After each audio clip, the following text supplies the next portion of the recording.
Momento, estamos contigo. Contigo unidos. Contigo y tus problemas. RCR presenta Contigo, María Corina Machado. Contigo, María Corina Machado. María Corina. El momento llegó, Venezuela se unió. Luchemos por la libertad. María Corina. Ok, vamos. Contigo estará, nadie la callará. Luchando por la libertad. Venezuela, Dios nos bendiga, como todos los martes, es un enorme placer, un gran honor para mí poder compartir estos minutos que vuelan una vez a la semana con cada uno de ustedes por RCR 750, La Ventana de la Libertad. En la dirección general de la estación, Jaime Nestares; en la gerencia de producción, Wilitza Arcaya; en la producción de nuestro programa, Justo Navarro, César Umbría y Malala Nogales; en el control, José Gregorio Contreras; y como todos los martes, mi cariño y agradecimiento a ese gran cantautor venezolano Euler Guillén. Pueden comunicarse con nosotros por nuestras redes sociales, @RCR750, @MariaCorinaYa, @20Venezuela, @PrensaMCM, y también, por supuesto, en nuestra página web, rcr.tv. Aquellos venezolanos que están alrededor del mundo, que nos acompañan cada semana, mi cariño, mi fuerza, y ratifico mis ganas de podernos encontrar pronto en una Venezuela liberada. Hoy tenemos un programa especial. Casualmente vamos a hablar sobre eso, lo que nos une a los venezolanos: el amor por la libertad, por nuestra familia, por los valores que allí hemos aprendido, obviamente por nuestro país, por nuestra tierra. Esa fuerza que hace que muchos venezolanos tengan que salir dejando todo atrás para buscar una forma de sustento a su familia, como algunos han tenido que regresar enfrentando todo tipo de dificultad, de obstáculo y de humillación por culpa directa de los tiranos que están en el poder. Y desde luego, cómo las comunidades reaccionan para enfrentar esta situación terrible, pero también para mantener la lucha viva, porque tiene un solo destino, que es la libertad de nuestro país y el reencuentro de cada una de nuestras familias. Directo, quiero empezar conversando hoy. Tenemos un invitado muy especial, una persona a quien yo respeto, quiero mucho, nada más y nada menos que desde la zona quizás más, hay gente que dice la más caliente, la más conflictiva o la más peligrosa de nuestro país, y por supuesto me estoy refiriendo a la frontera entre Venezuela y Colombia. Y ya está con nosotros nuestro gran amigo Javier Tarazona Sánchez. Él es presidente de Fundaredes, una organización que se ha dedicado durante muchísimo tiempo a estudiar, a monitorear, a denunciar y explicarle al mundo la presencia de los grupos criminales en Venezuela y el daño que están haciendo a tantas familias y desde luego a las instituciones republicanas. Javier, quería hablar contigo en un programa especial, porque no les he dicho, pero estamos transmitiendo hoy desde San Isidro, aquí en la zona de Petare, en el estado Miranda, y van a ver por qué estamos aquí dentro de unos minutos. Pero quiero empezar contigo porque se ha agregado a toda la información que ha ido saliendo una denuncia que formuló el diario El Tiempo de Colombia a través de unos videos que a los cuales tuvo acceso recientemente. Son unos videos del año pasado, pero acaban de hacerse públicos este año por el diario El Tiempo. Tú hacías mención en tus redes sociales y de Fundaredes, en la cual nada más y nada menos que uno de los comandantes del ELN, alias Edward, jura lealtad a Maduro y al régimen, y demuestra de alguna manera una intención de unir fuerzas militares entre la guerrilla de Colombia, la guerrilla colombiana y el régimen de Maduro. Vamos a empezar por allí. Javier, es algo que tú has denunciado hace mucho tiempo, tiene enormes implicaciones en términos de la soberanía nacional y entender para los venezolanos y el mundo la naturaleza del conglomerado criminal que enfrentamos. Bienvenido, Javier, muchas gracias por darnos estos minutos. María Corina, saludarte a ti, a todos los seguidores que en este momento nos acompañan, a toda la audiencia de RCR a toda Venezuela y el mundo que nos sigue. Sí, cuando uno escucha el video que hizo público el diario El Tiempo de Colombia a alias Edward, que es miembro del COSE, del Comando Estratégico del Ejército de Liberación Nacional, pues finalmente, a confesión de partes, relevos de pruebas. Durante los últimos años, nuestra organización ha venido presentando en diversas instancias en el Estado venezolano, en el sistema interamericano, en el sistema de Naciones Unidas o sistema universal, denuncias en función de la actuación de grupos armados irregulares de origen colombiano como la FARC, el EPL, el Ejército de Liberación Nacional en nuestro territorio y algunas pequeñas células de grupos paramilitares que se disputan el control de los pasos fronterizos. Pero esta declaración de Edward que hace pública el diario El Tiempo nos deja claro que todos los frentes que operan en territorio venezolano del Ejército de Liberación Nacional, que hacen presencia en 17 estados de Venezuela, quiero dejar claro que estos frentes no solamente es la presencia militar, la presencia armada, la presencia en extorsión, en secuestro, sino muy por el contrario, han entrado en una nueva etapa con la era de Nicolás Maduro Moros. Y esa nueva etapa ha pasado por la distribución de los alimentos de la caja CLAP en algunas zonas rurales. Es que Conatel permite la transmisión de 5 emisoras clandestinas del Ejército de Liberación Nacional sin que pase nada en el espectro radioeléctrico venezolano. Es que hay 2 fundaciones que operan como la fachada del Ejército de Liberación Nacional. Una es la Fundación Amigos de la Escuela y otra es la Fundación 3R. Organizaciones que buscan sustituir al Estado en los estados fronterizos.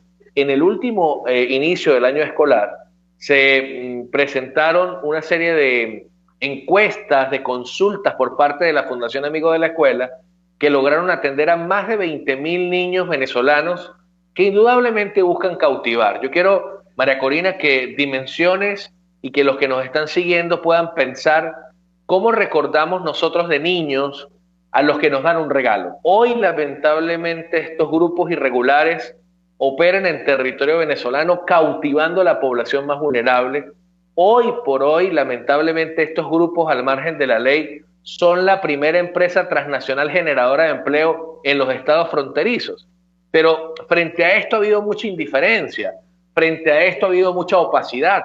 Y es lamentable porque hoy 17 estados de Venezuela tienen presencia del Ejército de Liberación Nacional, más de 10 frentes, así como también las Fuerzas Armadas Revolucionarias de Colombia, la FARC, quienes operan libremente en territorio venezolano. Pero quiero significar algo que está ocurriendo en los últimos días. Delinquen en Colombia, por ejemplo, en Colombia el 2 de julio secuestraron a Francisco Alvarado, un hermano del exgobernador de Arauca. Fue secuestrado por el Frente 10 de la FARC, fue pasado por la zona La Gabarra y en este momento está en manos del comandante de la FARC que opera específicamente en territorio venezolano, en Guadualito, municipio Páez, en resguardo por las autoridades venezolanas. Y así como ocurre esta situación, entonces hemos visto en las últimas horas cómo han tomado nuevos territorios en el estado Táchira, nuevos territorios en el estado Zulia, por ejemplo, en el municipio Catatumbo, en el municipio Jesús María Semprún del estado Zulia, en La Guajira, y lamentablemente, pues esto forma parte de la perversidad con la que actúa los que hoy ostentan el poder en Venezuela. Fíjate, para ir pasando a otro tema, que tenemos muchas cosas que hablar, el alto comisionado para la paz del gobierno colombiano, Miguel Ceballos, increpó duramente al régimen y hizo un llamado a la justicia internacional porque decía, esta declaración de alias Edward confirma lo que se ha dicho, y es que el régimen de Maduro es más que aliado, es parte, o la guerrilla colombiana es parte integral de esta estructura criminal que está en el poder en Venezuela y destruyendo, como tú bien dices, las instituciones, ocupando el territorio y acabando con la población.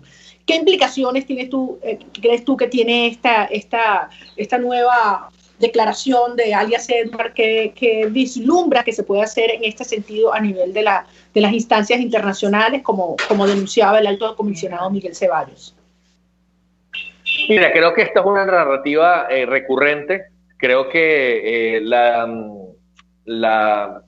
el respaldo jurado por parte de la guerrilla no es nuevo para con los actores que ostentan el poder en territorio venezolano. Esto lo que refleja indudablemente es que hay un mayor compromiso. Cuando uno hace una lectura detallada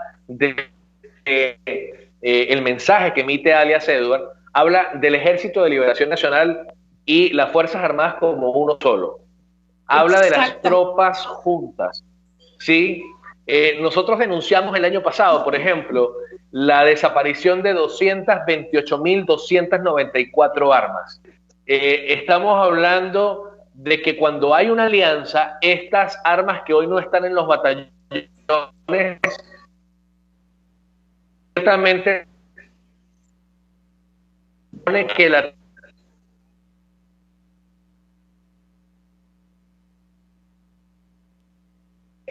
Javier, no te estoy escuchando en este momento, no sé si soy yo o es Javier, que tenemos problemas de... ¿Perdón? Que entiende este tema como un problema de la región. Se nos cortó un poquito la última parte, Javier, pero vamos a ir a una breve pausa y al regreso vamos a incorporar dos compañeros a esta conversación porque son personas que conocen muy a fondo en todo el país el drama que está viviendo la familia venezolana, pero yo quería que tocáramos dos temas. El asesinato de este joven pescador en la isla de Toas por la Guardia Nacional. Quiero que hablemos también sobre las denuncias de campamentos donde se están formando, como tú, la verdad que no es difícil utilizar esa palabra, indoctrinando o han secuestrado niños venezolanos y donde la guerrilla colombiana está operando estos campamentos en territorio venezolano. Yo creo que hablemos de estas dos cosas porque van al corazón de lo que es la familia y cómo este régimen busca romper el lazo familiar. No te escucho, Javier. ¿Tú lo estás escuchando, César? Sí, yo te escucho. Ok. Te escucho. Ajá. ¿Escuchaste mi planteamiento? Sí, perfectamente. Ciertamente hay un acelerado proceso de ideologización y de adoctrinamiento para la población infantil, para la población adolescente, que no tiene 15 días. Este proceso viene desde la propia narrativa que usó Hugo Chávez en el año 98, donde hace uso de la orfandad de la población venezolana y la guerrilla aparece frente a la ausencia del Estado como quienes facilitan de una u otra manera dádivas, prebendas, respaldos y apoyos que indudablemente son actuaciones mercenarias, sádicas y demasiado perversas. Actuar contra la población infantil, utilizar las instituciones educativas en este momento para el desarrollo de actividades ilícitas por parte de estos grupos terroristas es repudiable, es rechazado por parte de cualquier actor que tenga conciencia del impacto en escenarios que esto trae. Javier, vamos a ir a una brevísima pausa, vamos a ver si podemos mejorar un poquito la comunicación contigo. Yo te pediría que nos acompañes unos minutos más. Al regreso, desde aquí, desde San Isidro, quiero incorporar a nuestra conversación a dos personas que han estudiado toda su vida eso que tú dices, los vínculos familiares, lo que implica a nivel comunitario, la pertenencia, la integración en dinámicas que sirven de protección, de orientación, lo que significa la familia venezolana y lo que este régimen le está haciendo, como tú bien has dicho, de una manera absolutamente sistemática y premeditada, como un mecanismo de hacer muy frágil, muy vulnerable al ser humano, sobre todo nuestros niños y los más jóvenes, como un mecanismo de control Corina, social pero además, de un sistema totalitario. Dime, Javier. Además decir que nosotros en Fundarredes hemos llevado adelante en los 2 últimos años un estudio denominado Curva de la Violencia, y sabe que nos entristece ver cómo se incrementa la violencia, cómo para el año 2020 hasta este momento, hasta el semestre del año, 967 homicidios, 105 desaparecidos, 321 enfrentamientos armados, y ojo, 967 personas que si usted visita la página web www.fundarredes.org usted va a encontrar allí los nombres de cada uno. No estamos hablando de papas, no estamos hablando de plátanos, no estamos hablando de caraotas, gente de carne y hueso, estamos hablando de familia, seres humanos. Con nombre, con Entonces, historia. no es posible que en este momento haya más víctimas producto de la cultura de la muerte que se ha impuesto en territorio fronterizo por la actuación de estos grupos que por la propia pandemia. Estamos hablando del estado Falcón, del estado Zulia, del estado Táchira, del estado Bolívar, del estado Amazonas y del estado Apure. Esta tragedia que se está viviendo en los estados fronterizos tiene como responsable los que hoy ostentan el poder. Absolutamente. Ha sido intencional, ha sido planificado, es la maldad absoluta, como tantas veces hemos hecho, hemos hablado, hemos denunciado, y tenemos que enfrentarlo y derrotarlo. Por ellos, por nuestros hijos, por nosotros, por nuestro país. Te voy a pedir que nos acompañes unos minutos más, Javier. Al regreso van a estar con nosotros Alexander Campos y Mirla Pérez, ambos investigadores del Centro de Investigaciones Populares, desde aquí, su centro de operaciones en el área de San Isidro, en el estado Miranda. Y vamos a hablar efectivamente de, primero eso, cómo se han roto estos lazos, cómo se han hecho más vulnerables la familia venezolana, los nidos vacíos de los que tanto ha hablado Mirla ante la ausencia del padre, por supuesto, de hace mucho tiempo, de la madre, más recientemente con la crisis, las escuelas vacías antes de la pandemia, toda esta crisis. La familia disfuncional. La familia disfuncional es el mejor escenario para los grupos irregulares. Efectivamente, y cómo lo enfrentamos y lo derrotamos como sociedad, y cada uno de nosotros asumiendo su responsabilidad como individuos. Vamos a una brevísima pausa y ya regresamos, amigos, con Javier Tarazona, con Mirla Pérez y Alexander Campos desde San Isidro, en Petare, estado Miranda. Ya, contigo, solo por RCR 750 AM. Puedes seguirnos en nuestras redes sociales. En Twitter, @RCR750, la radio que se ve. El que sabe de sabor sabe de saber que Del Corso es la clásica pastelería italiana de Caracas. Qué ricos sus dulces típicos tradicionales, como los auténticos cannoli, la sfogliatella o la cola de langosta, no tienen comparación. La pasta seca de almendras y chocolate o su gran variedad de tortas, cumpleaños, bodas, bautizos o comuniones, reuniones familiares o eventos corporativos. Teléfono 0212-941-1971. Pastelería Del Corso, la pastelería italiana por tradición y excelencia. Una ventana para las propuestas y denuncias de las comunidades populares de Venezuela. Evelyn Martínez y la Red de Ciudadanos llegan debatiendo problemas y promoviendo soluciones. Es el Radar de los Barrios. Por la autonomía de los movimientos sociales que no pueden ser complementos de partidos o gobiernos. El Radar de los Barrios, de lunes a viernes, a partir de las 10 de la mañana, por RCR 750 AM. En RCR somos vanguardia. Toda la programación de tu RCR también la puedes seguir a través de la internet. Audio y video en tiempo real, noticias y mucho más. No te pierdas ni un segundo de nuestra programación. No hay excusa ni cadena que valga para que dejes de escucharnos. Ingresa a rcr.tv, la radio que se ve. RCR 750 AM, porque lo bueno une. Les estamos presentando Contigo, el espacio donde tú y tus dirigentes se escuchan, solo por RCR 750 AM. Aquí estamos, amigos, de regreso contigo, un programa especial, transmitiendo desde el sector San Isidro, en Petare, en el estado Miranda, y en contacto con la frontera, allá en nuestro querido estado Táchira, frontera con Colombia. Aquí junto a mí están dos personas que son autoridades cuando hablamos del estudio de la comunidad, de la familia, de sus redes. Mirla Pérez, doctora en Ciencias Sociales, profesora de la Universidad Central de Venezuela, investigadora del Centro de Investigaciones Populares. Alexander Campos, guerrero del teclado, por encima de todo. Ay, Tú también, Dios. ¿verdad? Tú también eres guerrero del teclado, ¿verdad, Javier? Y, por supuesto, director del Centro de Investigaciones Populares.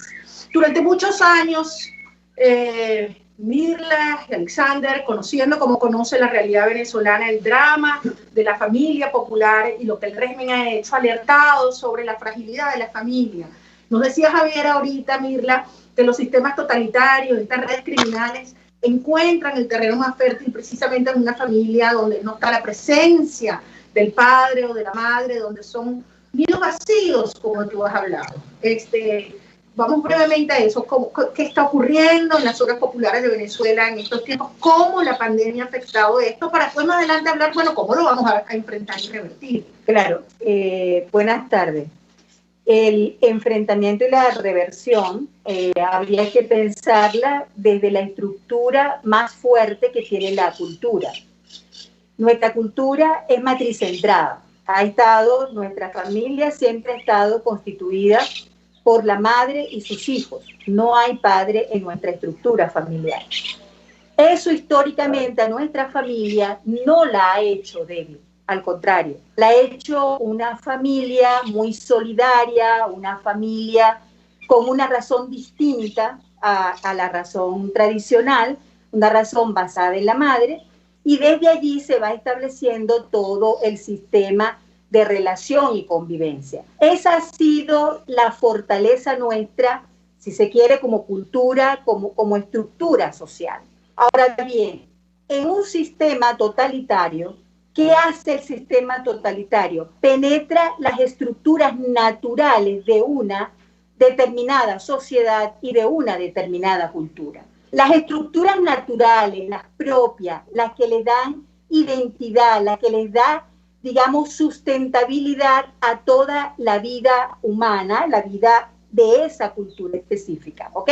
¿Qué hace el totalitarismo? Se mete en esa red de relaciones y comienza a romperla por dentro.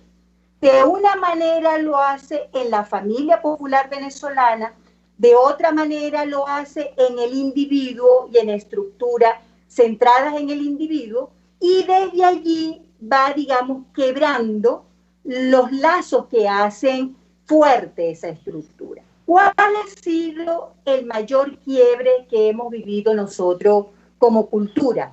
El mayor quiebre que hemos tenido es precisamente romper esa estructura esencial de la comienza a romper, y allí comienza él a meterse. Fuerte estaba allí, al romperlo, comienza a meterse para distorsionar esa realidad. ¿De qué manera o cuál ha sido la principal acción para poder lograr esa ruptura? Exactamente la migración.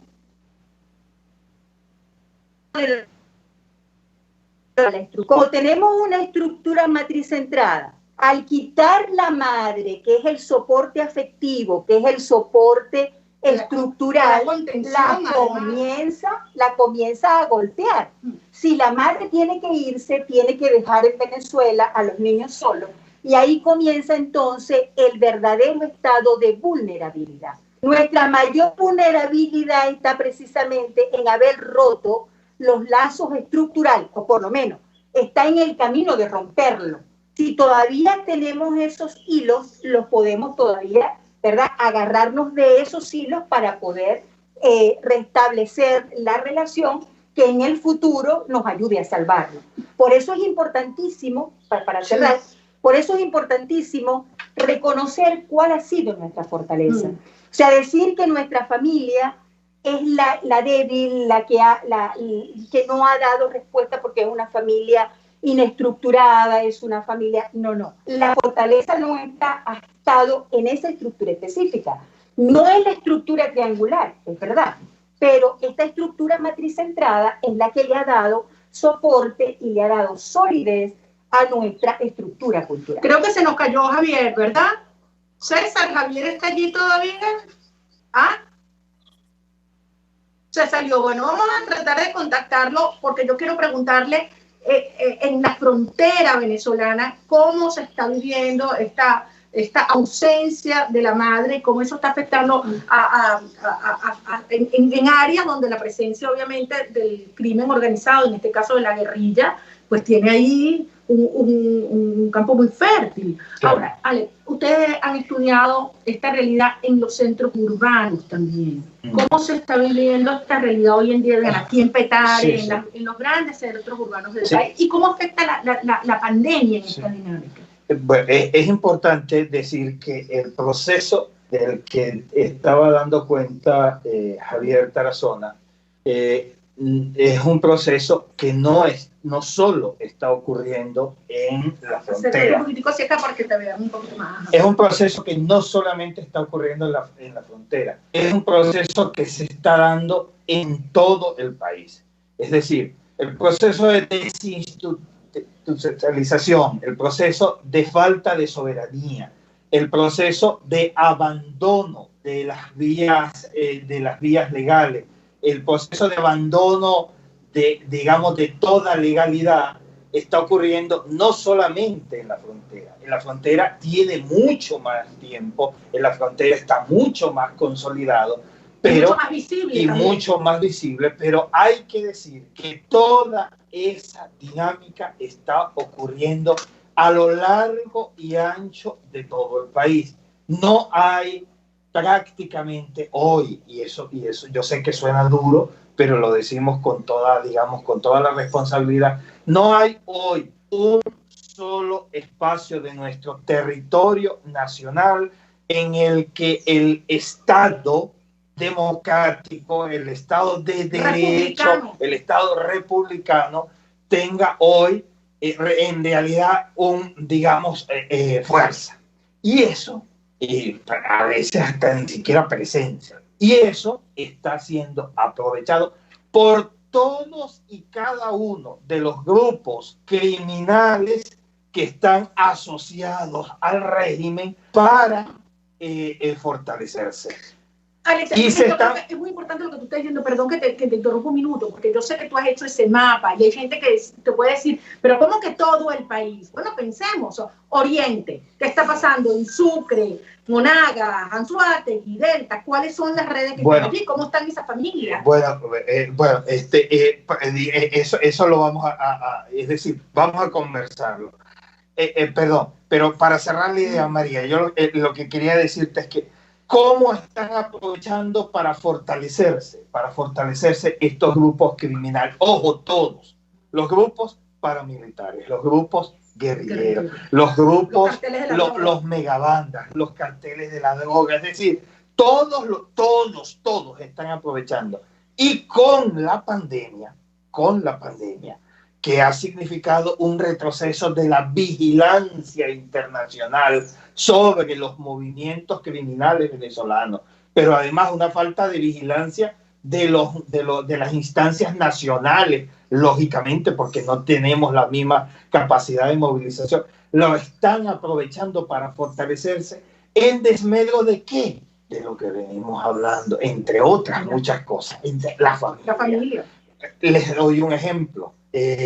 Javier estaba hablando de 20.000 niños que están siendo adoctrinados, según sus cuentas, muy probablemente mucho más en la frontera. Bueno, basta ver el video que el fin de semana, ayer y hoy, estuvo recorriendo en las redes de la Cota 905, en el que los grupos criminales, en una demostración descarada de dominio territorial y de impunidad total, reúnen en una explanada a más de prácticamente 200 niños para celebrarles el día de los niños. Es decir, traslademos Caracas, pleno centro de Caracas, está sucediendo lo mismo que está allí. Pero lo que yo te quería decir, pensemos cómo está el sur de Bolívar, o sea, cuál es la realidad de un niño venezolano que está creciendo en un territorio de guerra y de explotación de todo tipo, no solo de minerales, de explotación humana, donde hay... La única Mira, oportunidad de prácticamente sobrevivir, esclavitud María, la única oportunidad de sobrevivir, lamentablemente, ante la ausencia del Estado y del mercado, porque hay que decirlo, Absolutamente.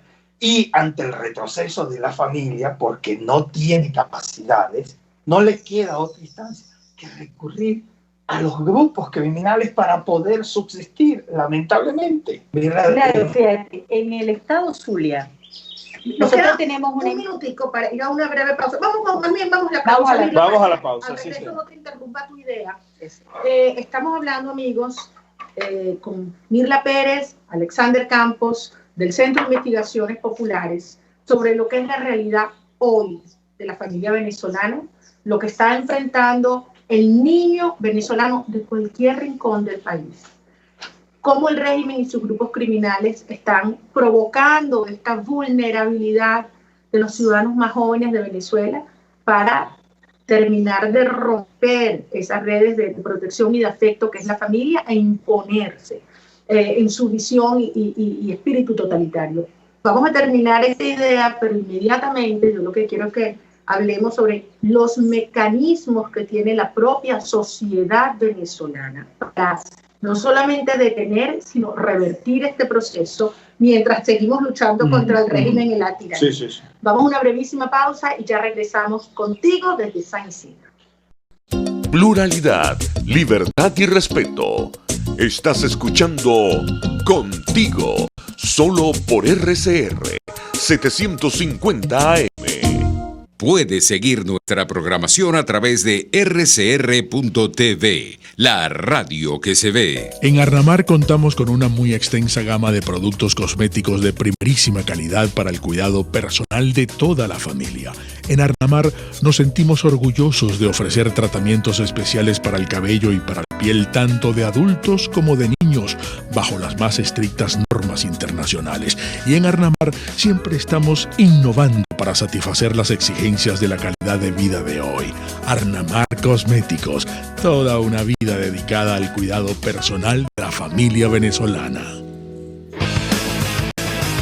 Un espacio que analiza y debate la coyuntura política, económica y social de nuestro país. Acompañe cada mañana a la periodista María Alejandra Trujillo en Palabras más, palabras más, palabras menos. Palabras Más, Palabras Menos. Informes, entrevistas, análisis y discusiones sobre los temas de actualidad. Es lo que más te puedo dar, es lo de siempre. Palabras Más, Palabras Menos. De lunes a viernes, de 7 a 8 de la mañana, por RCR 750 AM. Palabras más, palabras menos. RCR 750 AM. Porque lo bueno une. Les estamos presentando Contigo, porque nos preocupan las mismas cosas.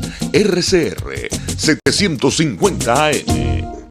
Aquí estamos, de regreso contigo en un programa especial desde San Isidro, en Petare, la gran comunidad de Petare, emblemática de Miranda, de Caracas, de Venezuela, y con dos amigos del Centro de Investigaciones Populares, profesores, investigadores, Guerrero del Teclado, Mirla Pérez, Alexander Campos, y desde el Táchira nos está acompañando ahora telefónicamente porque tiene problemas de comunicación Javier Tarazona, director de Fundaciones. Antes de hablar otra vez contigo, retomar el tema de la frontera, quería hablar del estado Zulia, porque es muy interesante lo que tú has planteado, pero aterrador, como esta dinámica de penetración de la familia, de ir, digamos, quebrando las voluntades de los más jóvenes, incluso atraerlos hacia redes criminales, pues aprovecha incluso las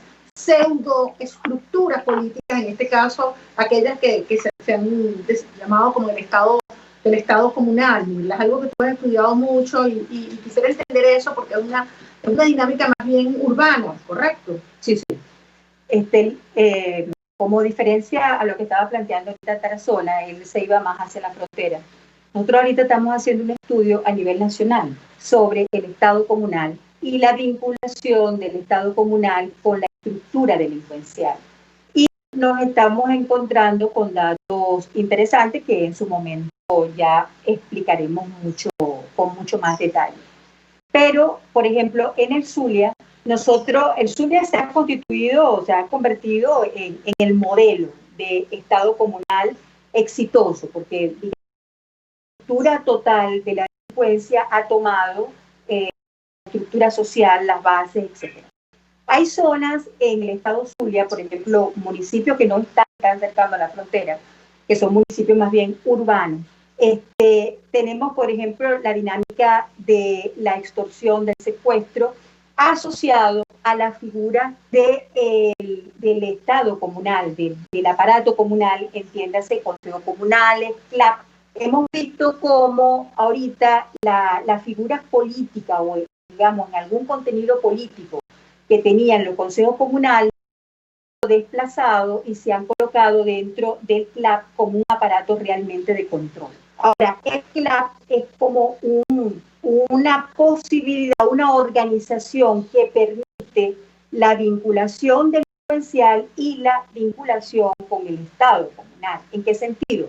La estructura es una estructura territorial, es una estructura de poder, y las bandas delincuenciales tienen una noción de territorialidad bastante amplia y bastante firme. Las delincuenciales se van haciendo de todas estas estructuras que original fueron de origen político, se han convertido en estructuras de mecanismos criminales. En mecanismos criminales. Fíjate, en el Zulia, en uno de estos municipios, uno de los relatos que tenemos señala que la población se está quedando solo con las mujeres. Hay un efecto como de guerra y lo estamos viendo en zonas urbanas. Las familias se están vaciando, están matando a los hombres, a los jóvenes, a los niños, y se están quedando únicamente las mamás y las niñas, porque también hay efectos colaterales de la delincuencia. Van por el hombre, van por el joven y matan también al niño. Pero digamos que hay toda una estructura que se está consolidando y va amalgamando todo el poder comunal con el poder delincuencial y va teniendo efectos sobre la sociabilidad, sobre las estructuras más, digamos, más culturales, más de relación. No sé, Javier, si estás escuchando. ¿Estás allí? Perfectamente. Javier, antes de entrar, porque sí quiero pedirles a los tres que nos concentremos en cómo combatimos esto. Estar hablando de la frontera y no mencionar el caso de los migrantes que regresan, los venezolanos que tuvieron que salir del país forzados por la destrucción y la persecución de este régimen y que se han visto obligados por la situación de la pandemia a volver y el horror que han encontrado, desde el maltrato, la estigmatización, usándolos de ser armas de bioterrorismo, cosas monstruosas, Javier. ¿Puedes darnos, por favor, un resumen de la situación hoy, fundamentalmente Táchira, Apure, Zulia, de lo que está ocurriendo con los venezolanos que han tenido que regresar en este momento? Bueno, en primer lugar yo quiero aprovechar la ocasión para saludar a Mirla Pérez y a Alexander Campos, quienes son extraordinarios seres humanos que forman parte del legado del padre Alejandro Moreno, y que entiendo por allí, por esos esfuerzos que el padre dejó como legado, transita el proceso de justicia transicional, por cierto, en territorio venezolano, para poder superar la tragedia, esta precariedad que hoy estamos viviendo. Lo que está pasando en la frontera, María Corina y queridos oyentes, en este momento es la expresión de una sociedad descompuesta, de el ejercicio del poder con perversidad, cuando tú tienes a unos seres humanos que se fueron de Venezuela porque no resolvían lo básico y se fueron en una Venezuela distinta a la que están encontrando. Es decir, hoy están encontrando una Venezuela más destruida y regresan no por placer, sino regresan porque simple y llanamente las condiciones que tienen en este momento fuera son condiciones pues más precarias de las que pudieran tener aquí, donde tienen por lo menos techo seguro, tienen su casa, cosa que en este momento no se está garantizando fuera del país, ya que quedaron como consecuencia de la pandemia sin trabajo o en situación de calle. Pero lo que hemos rechazado ha sido el trato inhumano, el trato cruel, el trato desmedido, la improvisación, la anarquía que se ha desarrollado durante la recepción de venezolanos migrantes retornados, las restricciones que han hecho que solo se reciban un número puntual de venezolanos cada 3 días, o mejor dicho, 3 días por semana, lunes, miércoles y viernes, solo se reciben, en este caso por la frontera del Táchira, 300 venezolanos, y por la frontera de Apure, por el puente José Antonio Páez, 150 venezolanos al día. Esta situación ha ido variando en las últimas jornadas, porque ciertamente la desesperación que tienen los hermanos venezolanos que buscan retornar es grande. Las condiciones que están viviendo son condiciones bastante precarias, y no ha existido un plan de contingencia serio que pueda disponerse para trasladar a estos hermanos aplicando los controles sanitarios en un corredor aéreo que se pudiera desarrollar y llevarlos a cada una de las regiones. Muy por el contrario, se les ha ubicado en lo que esta gente ha denominado los PASI, puntos de asistencia integral, que no son otra cosa que son como escuelas. campos de concentración, más bien, porque además la gente está allí a la fuerza y no se le permite ni siquiera comunicarse con el exterior. Pero por Dios, es que además si no se les garantiza comunicación, bueno, pero es que no se les garantiza agua potable, no se les garantiza sanitarios. Mira, hay un grupo de 700 venezolanos ubicados en la sede de la Universidad Pedagógica Experimental Libertador, específicamente en el Pedagógico de Rubio. Yo soy profesor de esa universidad, de esa sede del Instituto Pedagógico Rural, y en esa institución hemos tenido dificultades importantes con el tema del agua potable. Y bueno, los meses que llevan allí migrantes están sin agua potable, sin sanitarios, sin alimentos, y en otros centros lo que le llevan de alimentos es alimentos podridos. Y estos alimentos podridos, sin duda alguna, que estos alimentos descompuestos son la expresión del maltrato, de la conducta xenofóbica, de la narrativa peyorativa, de una narrativa descalificadora, cuando hemos visto al fiscal general en ejercicio descalificar a estos venezolanos que retornan, y ojo, no llega el 2% de venezolanos en este momento que están regresando. Tan solo un 2% de venezolanos migrantes forzados son los que han retornado. Y así será la desesperación. Y bueno, lo que se ve indudablemente que lo rechazamos. Para regresar a Venezuela en este contexto. Alex, Javier, yo quisiera que hablar con Alex y con los tres, preguntar su opinión sobre, esta es la realidad. Tenemos un país ocupado por bandas criminales, es un Estado fallido, no hay garantía, lo más mínima seguridad humana. Niños venezolanos se están suicidando como producto del horror, el dolor, el hambre que hay en sus hogares. Niños vacíos, madres sin hijos, hijos sin madres. Es decir, esto es devastador y esto hay que pararlo. Sabemos cómo estamos enfrentando el régimen, digamos, desde las fuerzas externas y lo que hemos llamado una operación de paz y estabilización, y en eso estamos avanzando. Ahora, como sociedad, Alex, no nos podemos quedar de brazos cruzados. ¿Qué puede hacer cada ciudadano en una comunidad rural o urbana de Venezuela, en las zonas populares, en las clases medias, para revertir este horror? Muy concretamente, María, seguir haciendo lo que estamos haciendo en este momento, y sin lo cual Venezuela sería 2 o 3 veces Biafra. Es decir, seguir manteniendo y consolidando las redes comunitarias de solidaridad, sin las cuales esta sociedad ya tuviésemos los muertos tirados en la calle y que los viésemos por todos lados. Es decir, cuando tú, María, con un programa como los que nosotros podemos estar teniendo en nuestras comunidades, le damos comida a un viejito, y ese viejito, precisamente por ese impulso natural del venezolano de ser solidario, reparte esa comida que le toca a él porque se le da ese programa, pero lo reparte con sus otros 2 viejitos que están al lado y que si no les dan van a morir. Eso hay que fortalecerlo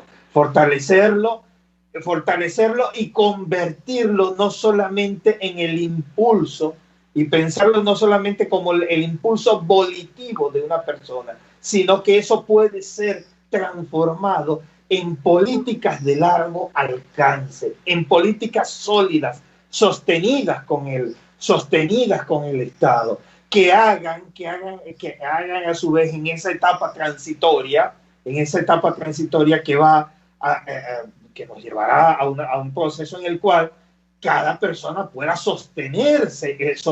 Ahora, Alex, pero alguien te podría decir, bueno, pero eso me permite no morir. Claro.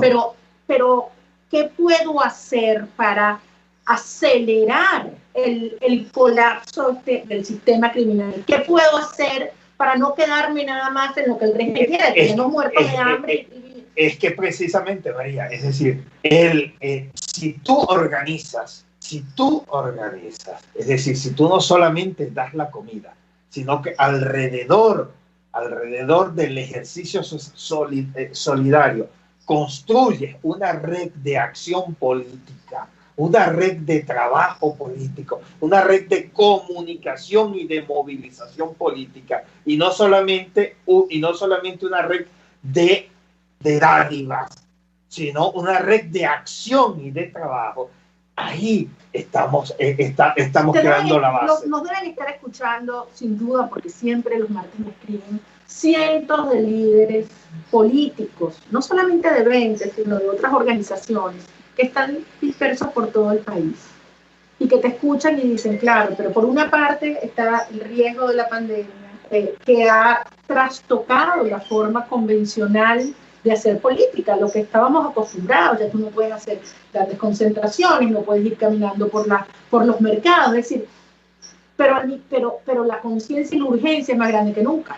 Sí. Y la fuerza sigue estando allí, y en algunos casos la fuerza crece en la medida que la urgencia crece. Entonces, ese mensaje a ese líder, ese luchador, ese activista que está en Rubio, que está en Maturín, que está en Papelón, que está en Carayaca en este momento, y que dice, yo quiero acelerar y contribuir a que esta monstruosidad caiga, se acabe, se desmantele. En este contexto de fragilidad familiar y de riesgo por la pandemia, ¿cómo le transmites tú ese mensaje, esa orientación, Miriam? Fíjate, nuestras comunidades son comunidades muy vivas. Nuestras comunidades son comunidades muy vivas, lo que estaba señalando ahorita Alexandra. Por un lado, tenemos las redes de solidaridad y las organizaciones internas, digamos. La solidaridad, que es un modo de resistencia también. La resistencia que ayuda a organizar. ¿Cuál es el papel del líder y lo que nosotros estamos viendo, digamos, dentro de esta realidad? Acompañar. Tenemos comunidades que están, por un lado, manteniéndose la solidaridad, organizándose internamente, protestando, porque tampoco, o sea, no están resignados a morir. El hecho de la resistencia, el hecho de la solidaridad, es el impulso para salir y tomar los espacios públicos. En nuestras comunidades hay toma de los espacios públicos todo el tiempo. O sea, la comunidad viva sale hacia afuera. ¿Qué estamos nosotros viendo como carencia de ese salir hacia afuera? Precisamente el acompañamiento de líderes políticos, de líderes que hagan que estos movimientos que están ocurriendo localmente comiencen a establecer los lazos a nivel nacional. ¿Cuál es el papel del político? El papel del político es establecer las redes. Si tú tienes 10 comunidades en un sector conectadas, que están en la calle protestando, ¿cuál es tu papel como político? Hacer que esta comunidad de San Isidro se conecte con la de Turumo, ir creando, ir facilitando la red que lo constituye en un poder mayor. Ya el hecho de que la comunidad salga y muestre que no está resignado, que está luchando diariamente por sobrevivir, que está afianzado en la solidaridad y que además sale a protestar, eso es un acto de voluntad y de poder y que visibiliza la verdad, que claro, al final lo primero que el régimen quiere enterrar, y que además es la energía que conecta y que combina al mundo a actuar. Porque además, María, yo no quiero dejar esta conversación sin alertar que el discurso de pánico que el régimen ha tratado de imponer con esto de la pandemia es intencional. Todo, es decir, lo sobredimensiona, todo lo saca de quicio precisamente para meternos en eso, para encerrarnos, para desvincularnos y lo que es una realidad, que es la posibilidad del contagio y las medidas que hay que tomar, lo envuelve en un estado emocional de pánico que altera toda posibilidad de vinculación. Eso no tiene otro objetivo sino despolitizar a la gente. Y desmoralizar. Desmoralizar y además meterlos en un estado, especialmente al liderazgo político, de inacción, de no saber qué hacer, precisamente porque todos estamos en pánico. Sentirse, exacto, totalmente incapaz. Y además, el último fin, justificar las barbaridades que está haciendo. Porque, mire, podemos decir hoy claramente que este régimen ha hecho barbaridades en 20 y tantos años de los que está ahora aquí. Pero estos meses de pandemia han sido los más brutales, los más descarnados, es decir, ha tirado a la gente a la muerte. Y además con una justificación. Sí, y lavándose la cara. Javier, ¿estás allí un último minuto? Javier, ¿me escuchas? Sí, te escucho perfectamente. Yo te pido excusas porque esto iba a ser primero conversar contigo, nos quedamos conversando los cuatro. Qué bueno, pero bueno, hay mucho afecto y respeto entre nosotros. Javier, en un minuto, un mensaje tuyo a los venezolanos que están en esas zonas donde hay presencia de grupos criminales. Tú hablas de 17 estados del país donde está en presencia la guerrilla, más aquellos donde están presentes otro tipo de dinámicas criminales.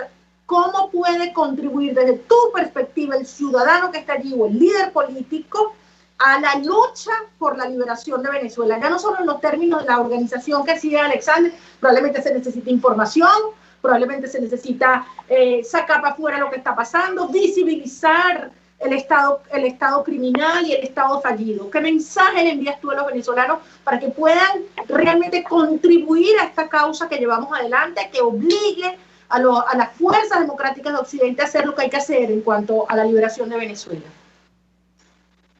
Bueno, en primer lugar, creo que lo más relevante es que asumamos el ejercicio de la ciudadanía. Ser ciudadano no solamente portar una cédula, y creo que el analfabetismo ciudadano es una tarea pendiente por superar. Indudablemente que es una tarea compleja, donde todos los actores debemos comprometernos a ese gran desafío. Pero el siguiente es derrotar la indiferencia. Durante mucho tiempo, estos problemas de la frontera fueron de poco interés para el centro del poder venezolano, incluso de las fuerzas democráticas, donde la frontera finalmente, bueno, no solo tierra de nadie, sino como que el último rincón. Hoy este tema es un tema de agenda para la región, de agenda para el sistema interamericano, para el sistema universal, para la Corte Penal. Tenemos que hacer el trabajo de documentación para que la comunidad internacional ejerza el papel que le corresponde, el papel determinante para que nosotros internamente también asumamos el desafío de poder superar esta tragedia. Yo creo que habituarnos es lo peor. Entonces, para ello es necesario que nos podamos reconocer, que nos podamos encontrar, que podamos no solamente hablar en voz alta, sino que podamos comprender que la salida a esta tragedia solo será posible en la misma medida se construya tejido social, tal como lo he escuchado en quienes me han acompañado en este espacio, que agradezco y que bendigo, y que podamos seguir de una otra manera comunicando y llevando esperanza en un contexto tan complejo, tan opresivo y tan desesperanzador. Muchísimas gracias, Javier. A ti, a todos los miembros de Fundaredes, por la constancia, por el coraje, por la defensa de la verdad, incluso cuando nadie quería escuchar. Yo sé que es doloroso y es riesgoso, pero eso genera no solamente empatía, credibilidad, sino un enorme valor para esa Venezuela con esos pilares ciudadanos a los que tú hacías referencia. Hay que ver cómo hemos aprendido y crecido ante esta adversidad. A cada una de las personas que viven en nuestra frontera, en el estado Táchira, en el estado Apure, en el Amazonas, en el Zulia, a cada uno de los venezolanos que hoy viven en una comunidad donde ve cómo redes y grupos criminales los agrede, los humilla, maltrata a su familia, atropella. Quiero decirles que hoy más que nunca los venezolanos estamos con ustedes, estamos conscientes de nuestra responsabilidad mutua. Como tú decías, Mirla, yo siempre te repito, la solidaridad como rebeldía, como mecanismo de resistencia, pero también como uno de esos pegamentos en las comunidades que nos harán mucho más fuertes una vez que logremos desmantelar a estos criminales y reconstruir una nación sobre la base de esos valores familiares de la justicia, del respeto, de la responsabilidad y desde luego de la cooperación y la libertad. El ejercicio de la libertad implica además una gran responsabilidad. Alexander, no sé si que para terminar quieres enviar un mensaje a todos aquellos que hoy te escuchan y que a pesar, porque a veces dicen, ustedes describen un escenario tan doloroso, ¿cómo no quedar contra el suelo? Y por el contrario, con los pies en el suelo, pero con el espíritu allá, ¿no? Mire, jalándonos. Si algo tenemos nosotros confianza en el Centro de Investigaciones Populares, es en la capacidad de cohesión y en la capacidad digamos, de construcción y constructiva del venezolano. El venezolano tiene una experiencia que creo que no se ha sabido pensar y no se ha sabido proyectar. Y nada, te agradecemos por la visita a nuestra comunidad. Pensamos que responsablemente los líderes en este momento tienen que salir de su confort y con responsabilidad, asumiendo todas las medidas que puedan, procurar seguir manteniendo el vínculo, procurar ser factor de cohesión, ser factor de construcción de tejido social. Hoy es importante, porque las comunidades tienen que entender, es decir, el líder tiene que entender que debe demostrarle a la gente que las comunidades no están solas y que ellos siguen allí. Bueno, yo quiero darle las gracias. Para mí es siempre un motivo de profundo orgullo compartir con ustedes, ver el trabajo, como decía Javier, siguiendo además el legado de nuestro querido padre Alejandro, que hoy físicamente no está con nosotros, pero aquí lo siento muy presente. Y un mensaje a cada madre, a cada mujer venezolana que tiene sus hijos fuera o aquella que ya no los tiene con ella. Inmensa fuerza que nos une a las mujeres en lo que se refiere a mantener a la familia cerca. Yo creo que hay pocas cosas que a una mujer, sea o no sea mamá, la moviliza y la compromete y la apasiona, y además como una leona está dispuesta a defender eso, los lazos, los vínculos que unen a su familia, en este caso una enorme familia que es Venezuela. Y si algo nos hemos comprometido, a pesar de estos años horribles de oscuridad, generar las condiciones para que cada familia venezolana pueda volverse a encontrar aquí, en una nación buena, en una nación segura, en una nación libre, en una nación alegre, como hemos sido los venezolanos, diversa, en una Venezuela verdaderamente libre y democrática. Y a cada uno de los venezolanos que nos oyen alrededor del mundo, decirles que los necesitamos, que necesitamos su fuerza, en el mismo sentido que estamos hablándole a los líderes y a los venezolanos que estamos aquí, para avanzar por una sola ruta que tiene un solo destino, que es la liberación de nuestro país y la construcción de una república con pilares éticos muy sólidos. Esa Venezuela de la cual nos vamos a sentir profundamente orgullosos de ser ciudadanos. Gracias a todos por acompañarnos, a ti Mirta, a ti Alex, este especialísimo encuentro contigo desde San Isidro y desde la frontera, mi cariño gigante, Javier, y a todos los venezolanos que están viviendo y luchando desde ese punto tan complicado, pero tan lleno de energía y de fuerza de nuestro país. Los quiero mucho, nos vemos el próximo martes. Hasta luego. Hasta luego, gracias. RCR presentó Contigo, donde la pluralidad de pensamiento confluye, solo por RCR 750 AM.